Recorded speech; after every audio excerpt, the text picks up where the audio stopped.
ជំរាបសួរលោកគ្រូនិងបង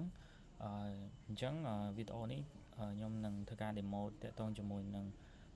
folder structure និង structure របស់ project ខាង iOS team ម្ដងដែលទីមួយនៅក្នុងRDA ហ្នឹងគឺដំបូងគេគឺមាន app ហើយសម្រាប់ app គឺដាក់នៅ application របស់យើងហើយទីពីរខ្ញុំមាន file app delegate សម្រាប់ធ្វើការ config ទៅជាមួយនឹងពពួកអននេះហើយ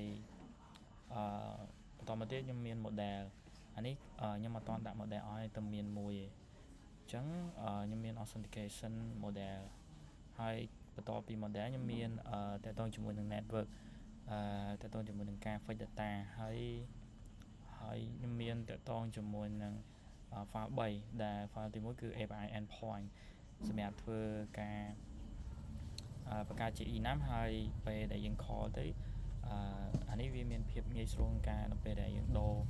API endpoint អញ្ចឹងយើងមាន network error សម្រាប់ response specific specific string ថាវាជា error ប្រភេទអីចឹងហើយយើងមាន network manager សម្រាប់control ទៅលើពួក function ធ្វើការ fetch data ហ្នឹងបន្តមកទៀតខ្ញុំមាន resource តាក់ទងជាមួយនឹង asset និង font localization អីគឺខ្ញុំដាក់នៅក្នុង resource ទាំងអស់អញ្ចឹងហើយបន្តមកទៀតខ្ញុំមាន share នៅក្នុង share ខ្ញុំមាន helper សម្រាប់ដាក់ពពួកclass ដែល reusable ដែលអាចប្រើសម្រាប់ដូច language manager អីនេះជាដើមសម្រាប់ដូរភាសា dynamic ទៅភាសាដែលយើងអាចបដូរបាន3ហ្នឹងគឺខ្ញុំ config នៅនឹងហើយជាមួយនឹងអីផ្សេងទៀត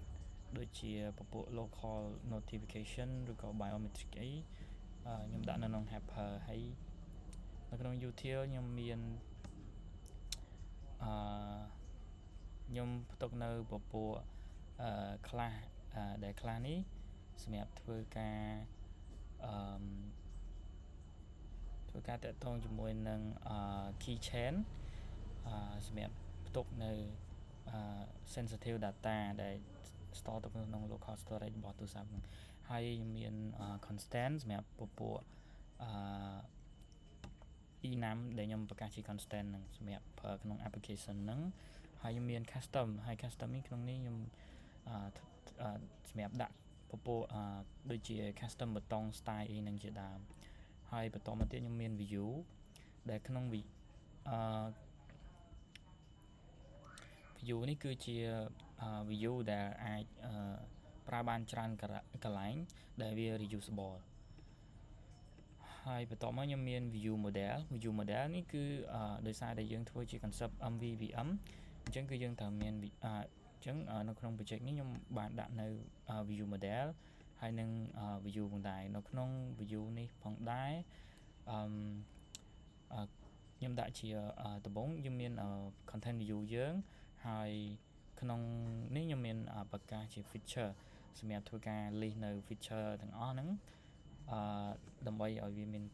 ភាពងាយស្រួលមើលក្នុងហ្នឹងខ្ញុំមាន attendance មាន authentication dashboard notification